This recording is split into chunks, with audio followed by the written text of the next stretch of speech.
Alors, il s'agit en réalité d'un dictionnaire qui paraît dans une collection, Dictionnaire amoureux, et on traite dans cette collection à peu près de tous les sujets. En fait, ce que l'on demande à l'auteur, c'est d'avoir un certain amour pour son sujet, de la sympathie pour le sujet. Et c'est le cas là de Gilles Perrault, évidemment, avec la résistance, et y compris dans toute sa diversité.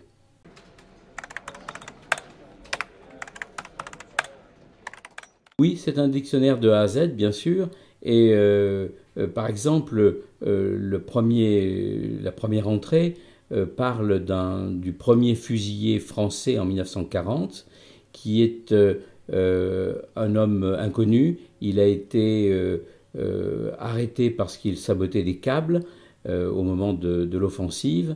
On ne connaît pas très très bien sa filiation politique, pourquoi il a fait ça, mais ça indique bien l'idée, l'esprit du dictionnaire.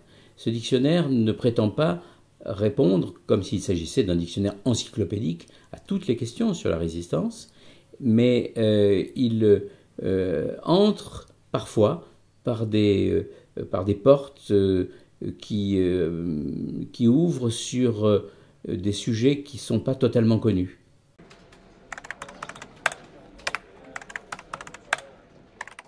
Ce dictionnaire donne une image très diverse de la résistance, et en cela il est conforme à la réalité. La résistance n'était pas une, elle était contrastée, il y avait de nombreux courants, on emploie très souvent une expression qui est abusive, entrer dans la résistance. C'est comme si la résistance existait avant. Or, la plupart des résistants, en tout cas les vrais, ceux du début, ont inventé cette résistance et ont inventé ses formes. Ensuite, ce dictionnaire, c'est un dictionnaire qui est subjectif. Gilles Perrault connaît très bien son sujet, mais précisément à partir du moment où il choisit les entrées, il choisit que ce ne sera pas exhaustif, qu'il choisit d'être en sympathie avec son sujet, ce qui ne veut pas dire qu'il n'est pas critique, bien sûr.